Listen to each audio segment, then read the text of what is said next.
seriously, I think that in David's defense, a lot of us get that, by the way. Dude, you live in Hermosa Beach. You know, what are you talking about? You predict the future and you live in Hermosa Beach. That's where the wave's going to wipe everything out. And I keep telling him, well, California's going to be all that's left, and it's going to be the rest of the United States that falls into the sea. So, you know. That's right, man. Well, again, I want to remind everyone here that each soul, every one of you, is precious beyond imagination. And it's just such an incredible honor for all of us on this panel to be able to share this energy with you, because as you tune into our frequency, there is a very real energetic conduit that is formed. And if we are clear enough, then our personality disappears and we become a lens for the Creator that you're shining to us to shine back onto you, hopefully with some transformation and some nice filigrees on it. So I wanted to share with you a perspective on 2012, getting back to your earlier question, Sean. And this deals with the idea of what exactly is going to happen between now and 2012. And this gives me a great segue into a piece of information which is scientific in nature, which I've wanted to share at this conference, and this is the great time to do it.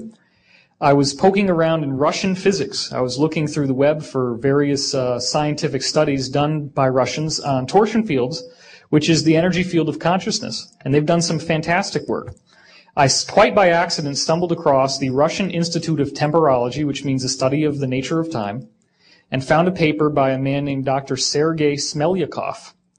I know. Go ahead and laugh. It's okay.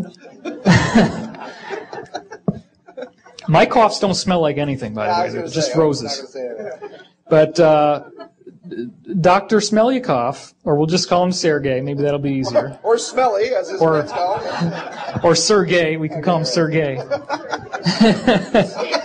I think Smelly's better than Sergei, I think, actually.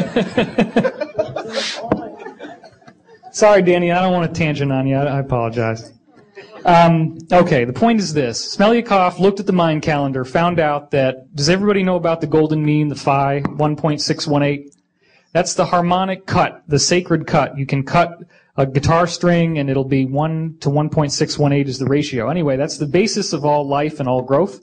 If you take the Mayan calendar cycle, 5,200 years in length, and you start chopping that up by the phi ratio so that it implodes into a singularity in 2012, which means that if you have an imploding spiral, okay, you're cutting it by phi, you cut up 5,200, make that sacred cut, and then cut that unit and cut that unit, those cuts will fall on certain years. And what Smelyakov discovered is that on those years, very, very substantial changes happen on the planet, including the fall of civilizations, the rise of new methods of measuring time, the rise of new civilizations, the rise of great spiritual teachers such as Jesus and Gautama Buddha, the major earth changes. In fact, the Russians did a 2,000-year retrogressive study of earthquakes and found that the biggest earthquakes happen on these resonance points.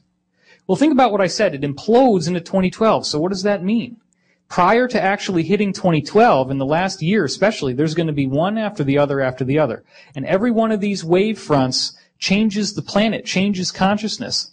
One of the last ones we had was 1991, which was the fall of the Soviet Empire.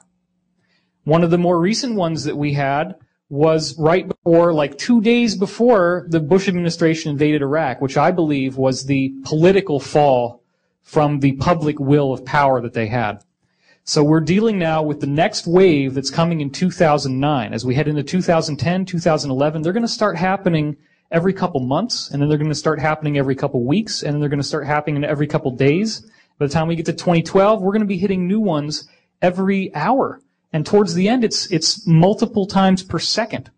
Okay, now my readings have told me, for what it's worth, that some of us will be able to have ascended abilities. I mean, full-on ascended abilities prior to the actual shift happening.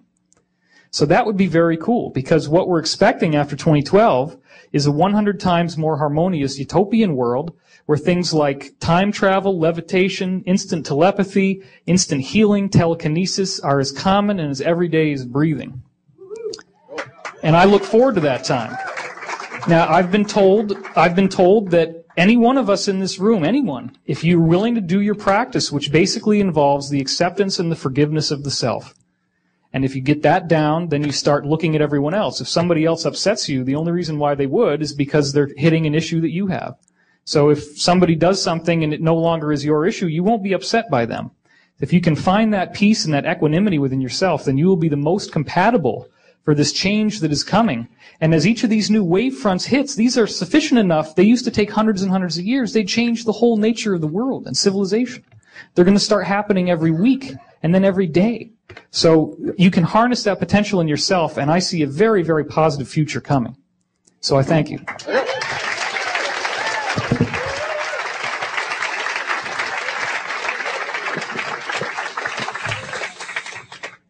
Forgive Bush.